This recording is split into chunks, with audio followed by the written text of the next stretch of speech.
자본론 1장 상품 사절 상품의 패티시즘과 그 비밀. 종교 세계에서는 사람의 두뇌에 의해 만들어진 산물, 즉 신이 생명을 지닌 독립체의 모습으로 출현하고 신은 인류의 관계에 관여한다.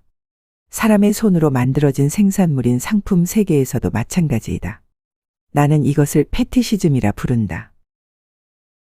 다음은 1장 4절에서 발췌한 문장들입니다. 상품을 처음 볼 때는 너무나 사소해 보여서 쉽게 이해할 수 있을 것처럼 보인다. 그러나 실제로 상품을 분석해 보면 매우 기묘하고 형이상학적 난해함과 신학적 미묘함으로 가득 차 있다. 그러나 상품의 사용가치 측면에 국한해서 생각해 보면 상품의 신비스러운 점은 존재하지 않는다. 여기서 상품은 인간의 욕구를 충족시켜 준다는 관점에서 생각하던 또는 상품은 노동 생산물이라는 관점에서 생각하던 상관없다. 상품의 신비한 특성은 상품의 사용 가치에서 유래하지 않는다. 또한 가치 요소를 결정하는 본성으로부터도 나오지도 않는다. 그렇다면 노동 생산물이 상품의 형태로 나타나는 그 수수께끼 같은 특성은 어디에서 나오는가? 분명히 상품 형태의 그 자체에서 나오는 것만은 확실하다. 상품이 신비스러운 이유는 간단하다. 인간 노동의 사회적 특성이 상품의 객관적 특성으로 나타나기 때문이다. 상품의 객관적 특성은 바로 노동 생산물이 각인된 것이다. 생산자와 다른 생산자 고유 노동의 총합의 관계는 사회적 관계로 표현된다. 이 사회적 관계는 생산자들 사이에 존재하지 않고 노동 생산물 사이에 존재한다. 이런 이유로 노동 생산물은 상품이 되며 상품이 가지는 사회적 특성은 인식되지만 동시에 감각적으로는 인식할 수 없는 독특한 특성이 존재한다. 어떤 유사점을 찾기 위해 우리는 안개로 뒤덮인 종교 세계 영역에 기댈 수밖에 없다. 저 세계에서는 인간 두뇌에 의해 만들어진 산물들이 생명을 지닌 독립체의 모습으로 출현하고 그 자신은 인류 종족의 관계에 관여한다. 사람의 손으로 만들어진 생산물인 상품 세계에서도 마찬가지이다. 나는 이것을 패티시즘이라 부른다. 이 패티시즘은 노동 생산물이 상품으로 만들어지는 즉시 부착되기 때문에 상품의 생산으로부터 분리될 수 없다. 참고로 독일어 원문에는 퀴드 프로 쿼를 통하여 노동 생산물은 상품이 된다라고 쓰여 있다. 퀴드 프로 쿼는 상호 간에 서로 주고받는 대가라는 뜻을 가지고 있다.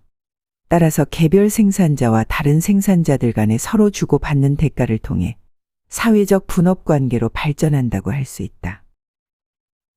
상품 패티시즘은 상품을 생산하는 특별한 노동의 사회적 특성에서 기원한다. 일반적으로 유용성이 있는 물건이 상품으로 될 수 있는 이유는 각각 독립적으로 자신의 일을 실행하는 개별 노동 생산물이기 때문이다.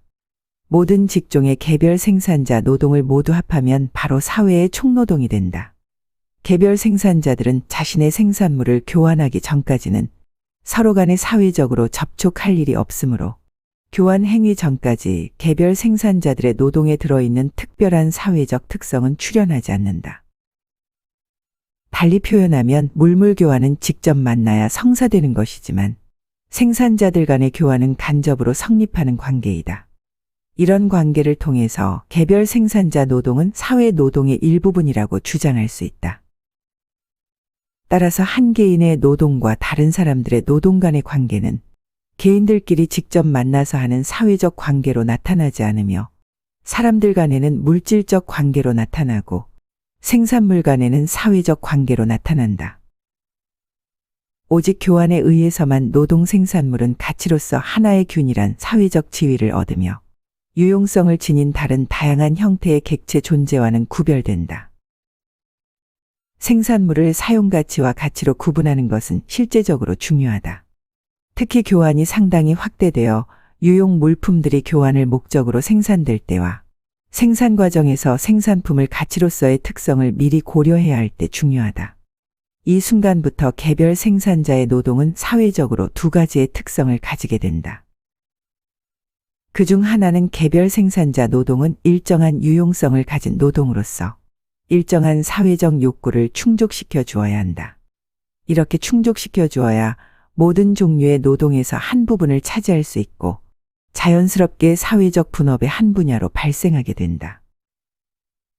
다른 하나는 모든 종류의 개별 유용 노동이 가지는 상호 교환성이 사회적 현실에서 확립되었다면 개별 생산자는 자신의 노동으로 자신의 다양한 욕구를 충족시킬 수 있다. 따라서 각 생산자의 개별 유용 노동은 다른 모든 사람들의 유용 노동과 동등한 지위를 갖는다. 가장 다른 종류의 노동들 사이에서도 노동 동등성은 존재한다. 그 노동의 비동등성에서 추상적 개념을 도출한 결과이기도 하다. 다양한 노동의 공통분모인 추상적 인간 노동 또는 소진된 노동력으로 약분한 결과이다. 개별 생산업자의 노동이 가지는 두 가지 사회적 특성은 매일 실제로 생산물을 교환하고 자신의 노동이 실행되는 그런 사회적 구조에서 개별 생산자의 두뇌에 반영될 때, 즉 개별 생산자가 이런 사실을 인식할 때 나타난다. 이 방식으로 개별 고유 노동은 사회에서 반드시 필요한 것이며 노동 생산물은 본인에게만 유용한 것이 아니라 다른 사람들에게도 유용한 것이라는 사회적 여건을 형성한다. 그리고 각 노동이 가지는 특유의 사회적 특성은 다른 모든 종류의 노동이 가지는 특유의 사회적 특성과 동등하다. 어느 물건이 물리적으로는 다른 물건들과 다르다 해도 하나의 공통된 본질을 가지고 있는데 그것은 바로 가치이다. 상품 형태의 노동 생산물 주변을 둘러싸고 있는 모든 마술과 주술, 즉 상품의 모든 신비는 우리가 다른 형태의 생산을 하는 순간 사라진다. 로빈슨 크루소의 경험은 정치 경제학자들에게는 좋은 주제이므로 섬에서의 그의 노동을 살펴보자. 비록 그가 절제력을 지니고 있다고 해도 최소한의 욕구는 충족시켜 주어야 한다. 따라서 다양한 종류의 유용 노동을 조금씩이라도 해야 한다. 예를 들어 도구나 가구를 만들어야 하고 염소를 기르거나 낚시 또는 사냥을 해야 한다. 빛으로 가득한 로빈슨 크루소의 섬에서 빠져나와 암흑으로 뒤덮인 중세 유럽으로 가보자.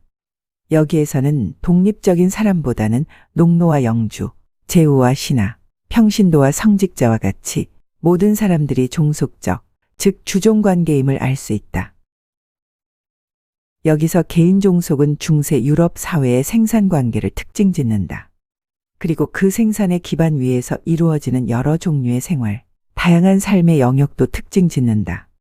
그러나 중세 사회의 기본적인 일이 개인 종속 즉 농노라는 이유로 노동과 그 노동 생산물 사이에서 현실과 다른 어떤 환상적인 형태가 존재할 것이라고 가정할 필요는 없다. 그들이 사회에서 거래할 때 현물로 봉사하고 현물로 납부하는 그런 형태로 이루어졌기 때문이다. 중세 특유의 자연 발생적 노동 형태는 상품 생산에 기반하는 사회에서의 일반적 추상적 형태와는 다르게 아주 직접적인 사회적 노동 형태이다. 부역은 상품을 생산하는 노동처럼 시간적으로 할당 부여된다. 그러나 모든 농노는 자기 고유의 노동력 중 일정한 양을 부역으로 영주에게 바치고 있음을 알고 있다. 중세 사회에서 여러 계급의 사람들이 하는 생산 활동을 우리가 어떻게 생각하던 간에 그들의 노동의 성과, 즉 노동 생산물과 다른 생산자 사이에 존재하는 사회적 관계는 개인 간의 상호 관계로 나타나며 노동 생산물 간의 사회적 관계 형태로 위장되지는 않는다. 우리 주변에서 쉽게 볼 수 있는 어느 농부 가족의 가부장적 산업을 살펴보면 이 농부 가족들은 옥수수와 축산, 실과 아마섬유, 가정용 의류 등을 생산한다. 이 다양한 물건들이 그 농부 가족에게는 상당히 많은 노동 생산물이라 할지라도 이 물건들은 상품들이 아니다. 여러 종류의 노동, 예를 들어 경작, 축산, 방적, 방직, 의류 제작은 결과적으로 다양한 생산물을 만들어내며 이 노동 자체가 직접적인 사회적 기능을 한다고 할 수 있다. 그 이유는 상품 생산에 기초하는 사회처럼 그 농부의 가족의 역할들도 자발적으로 발달한 분업 체계를 갖추고 있기 때문이다. 농부의 가족들은 나이와 성별에 따라 일을 분배하고 노동 시간도 조절하여 결정한다. 계절의 자연적 여건, 환경에 따라 결정하기도 한다. 가족의 개별 노동력은 가족의 전체 노동력에서 일정 부분을 맡아 일을 자연스럽게 수행해 나간다. 따라서 그 기간 동안 개별 노동력의 지출 척도는 그들의 노동의 사회적 특성으로서 자연스럽게 나타난다. 이젠 자유인 공동체를 살펴보자. 이 공동체에서는 공동의 생산수단을 사용하여 작업을 수행한다. 또한 다양한 모든 개개인의 노동력은 그 공동체의 노동력의 결합이라고 인식되어 있다. 모든 로빈슨 크루소의 노동 특징이 재현되지만 차이점도 존재하는데 노동의 특성이 개인적인 것이 아니라 사회적이라는 것이다. 로빈슨 크루소에 의해 생산된 모든 물건은 철저히 그의 고유한 노동의 결과이며 간단히 말해 그 자신을 위해 만든 유용한 객체라는 것이다. 우리가 상상하는 공동체, 즉 자유인 공동체의 총생산물은 사회적 생산물이다. 총생산물의 일정 부분은 새로운 생산수단으로 활용하고 나머지는 사회적 생산수단으로 남는다. 그러나 다른 일부는 생계수단으로 공동체 구성원에 의해 소비된다. 그들 사이에서 할당량의 분배는 필수적인 결과이다. 이 분배 형식은 그 공동체의 생산 조직에 따라 다르거나 생산자들에 의해 성취된 역사적 발전의 정도에 따라 다를 것이다. 상품 생산과의 형평성을 위해 개별 생산자들은 자신의 노동 시간에 따라 생계수단, 즉 생계비 분배 몫을 결정한다. 여기서 노동 시간은 두 부분으로 작용한다. 첫째, 공동체에서 반드시 필요로 하는 다양한 종류의 작업과 욕구를 충족하기 위해서 일정한 사회적 계획에 따라 적당한 비율로 노동 시간을 배분하고 유지하는 것이다. 둘째, 노동 시간은 공동 노동에서 각 개인이 참여한 정도를 정하는 척도로 사용된다. 또한 개인 소비를 목적으로 할당된 생산물에서 자기 몫을 정하는 척도로서도 사용된다. 노동 및 노동생산물과 관련해서 개별 생산자들의 사회적 관계는 완벽할 정도로 간결하고 명료하며 생산뿐만 아니라 분배와 관련해서도 동일하다. 상품 생산을 기반으로 하는 사회에서 생산자들은 상호 간에 자신의 물건들을 상품과 가치로 취급하여 일반적인 사회적 관계를 유지하며 그들 자신의 개별 노동을 동종의 인간 노동, 즉 동종업계의 표준 노동으로 환원시킨다. 물질적 생산 과정에 기반을 두는 사회의 생활 과정이 자유롭게 연합한 사람들에 의해 생산되고 정해진 계획에 따라서 의식 있게 통제받을 때까지는 그 신비의 베일은 벗겨지지 않는다. 다음은 1장 4절에 관한 개인적인 생각입니다. 마르크스의 패티시즘 설명은 다음과 같다. 종교 세계에서는 사람의 두뇌에 의해 만들어진 선물, 즉 신은 생명을 지닌 독립체의 모습으로 출현하고 그 신은 자신과 인류의 관계에 관여한다. 사람의 손으로 만들어진 생산물인 상품 세계에서도 마찬가지이다. 나는 이것을 패티시즘이라 부른다. 마르크스의 설명에 따르면 종교와 상품은 인간에 의해 만들어졌는데 오히려 인간이 종교나 상품을 숭배한다는 현상이라고 설명한다. 개인적으로 패티시즘 유형을 세 가지로 구분해 보았다. A로부터 B가 나왔는데 오히려 A가 B를 숭배하거나 추종하는 경우. 패티시즘의 본래 의미에 해당하며 마르크스는 종교의 세계와 화폐, 즉 자본도 여기에 해당한다고 하였다. 인간의 상상과 창작에 의해 신은 만들어졌는데 오히려 그 상상물이나 창작물에 의해 인간이 지배를 받는 현상을 패티시즘의 한 예로 들었다. 또한 화폐와 자본도 사람에 의해 만들어졌으나 사람들이 화폐를 추종하는 경우와 자본을 획득하기 위하여 무슨 일이건 서슴없이 하는 야만적인 행동들도 여기에 해당한다고 할 수 있다. A로부터 B가 나왔는데 오히려 B가 A를 적대시하는 경우. 엥겔스는 에르멘 엥겔스 회사의 맨체스터 공장의 공동 경영자로서 적지 않은 급여를 받았으며 여유 있는 풍족한 생활을 하였다. 또한 일정하게 마르크스에게 생활비와 후원금을 꾸준히 보내주었다. 마르크스 부부도 이 부분에 대해 엥겔스에게 감사히 생각하고 있었다. 그러나 마르크스와 엥겔스는 자본을 반사회적인 존재로 인식하였고 적대시하였다. A로부터 B가 나왔는데 A와 B는 상호 관계인 경우. 화폐와 자본을 숭배하거나 적대시하는 것이 아니라 상호 필요 관계로 인식한다. 자세한 설명에 앞서 인간 본성에 관한 예수님의 말씀을 먼저 살펴본다. 다음은 마태복음서 15장의 내용이다.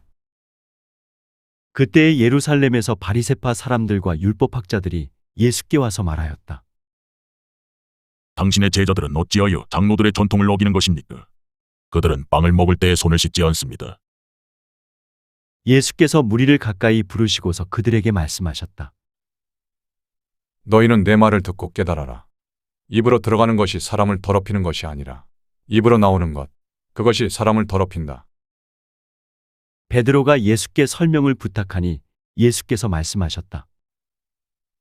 너희는 아직 깨닫지 못하느냐? 입으로 들어가는 것은 무엇이든지 뱃속으로 들어가서 뒤로 나가는 줄을 모르느냐? 그러나 입에서 나오는 것들은 마음에서 나오는데 그것들이 사람을 더럽힌다.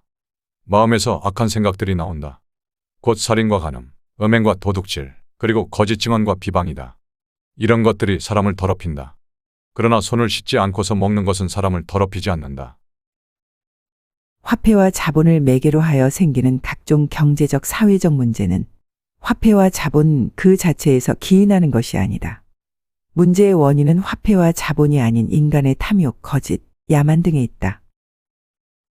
마르크스는 당시 심각한 경제적 사회적 문제의 발생 원인을 자본주의적 생산 방식으로 보았지만 실제 원인은 자본이 아닌 19세기의 야만이라 할 수 있는 공장주들의 탐욕과 몰지각한 행동들 때문이었다. 그러나 현대에서는 자본의 개념도 변하였다. 1인 창업을 하기 위해서도 최소한의 자본이 필요하다. 또한 공산 국가에서도 자본을 축적하기 위해 가능한 모든 방법들을 동원한다. 즉, 자본은 공산 국가에서도 상호 관계이지 더 이상 적대시하는 관계는 아니다. 마르크스와 엥겔스가 생각하는 자본, 즉 자본주의적 생산 방식에 의한 거대한 상품 축적 같은 그런 자본의 의미는 더 이상 존재하지 않고 사라졌다고 생각한다. 사라진 자본론의 빈자리를 최근 토마 피케티의 21세기 자본이 메우기 시작했다. 현대 시장 경제 국가에서 발생하는 경제적 사회적 문제를 맹목적으로 자본주의적 생산 방식 때문에 발생한다고 하는 말에 동의하지 않는다. 경제적 사회적 문제뿐만 아니라 정치적 문화적 문제도 탐욕과 사기, 위선과 위증, 살인과 도둑질, 간음과 음행, 비방 등으로 발생한다. 예수님으로부터 2000년이 지난 지금도 여전히 변하지 않았다. 물론 그 이전도 마찬가지였다고 생각한다. 마르크스는 자본의 패티시즘이 발생하는 주요 원인을 자본순환의 일반적 방식과 그 모순, 가치 생산과 증식 그리고 잉여가치율로 생각한다. 마르크스는 자신이 생각하는 패티시즘을 독자가 이해할 수 있도록 여러 예시를 든다. 바로 무인도에서의 1인 생산, 중세 유럽의 봉건사회, 가부장적 농부의 대가족 그리고 자유인 공동체, 즉 초기 교회의 공동체이다. 마르크스에 따르면 이들 사회에서는 상품 패티시즘이 존재하지 않는다고 설명한다. 개인적인 생각에 이들 사회에서는 상품 생산 방식에서 자본의 순환 방식이 다르고 가치 생산과 증식 그리고 잉여가치의 창출이 존재하지 않기 때문이다. 이 중에서도 마르크스는 초기 교회 공동체의 생산 방식을 선호한다. 신약 성경 사도행전에 그 관련 내용이 나오는데 마르크스는 분명히 이 구절을 인용한 것이라고 개인적으로 생각해 본다. 모든 사람에게 두려운 마음이 생겼다. 사도들을 통하여 놀라운 일과 표징이 많이 일어났던 것이다. 믿는 사람은 모두 함께 지내며 모든 것을 공동으로 소유하였다. 그들은 재산과 소유물을 팔아서 모든 사람들에게 필요한 대로 나누어 주었다.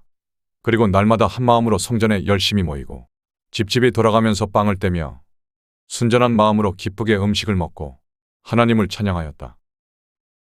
초기 기독교 교인들은 좋은 분위기와 여건 속에서 공동체 생활을 한 것이 아니었다. 이와 반대로 당시 유대 사회의 배척과 탄압, 심지어 생명의 위협까지 받았기 때문에 주류 사회에서 떨어져 나와 별도의 공동체 생활을 한 것이다. 모든 것이 열악한 공동체 생활이었고 이런 열악함을 해결하기 위해서 자신들의 재산과 소유물을 팔아서 모든 사람들에게 필요한 대로 나누어 주었고 공동체의 모든 것을 공동 소유로 하였다. 이와 같이 하기 위해서는 공동체의 구성원들은 신앙심을 바탕으로 상대방에 대한 배려와 양보, 절제와 인내심과 같은 덕목들이 반드시 필요하다. 만약 이러한 덕목들이 없다면 공동 소유 공동체의 성립과 유지는 불가능하다. 마르크스의 종교관을 생각하면 마르크스는 바로 이 부분을 간과하고 있다.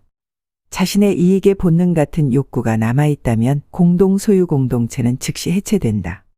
만약 이를 유지하고자 한다면 그건 바로 신앙심이 아닌 무력이거나 법의 강제에 의해서다.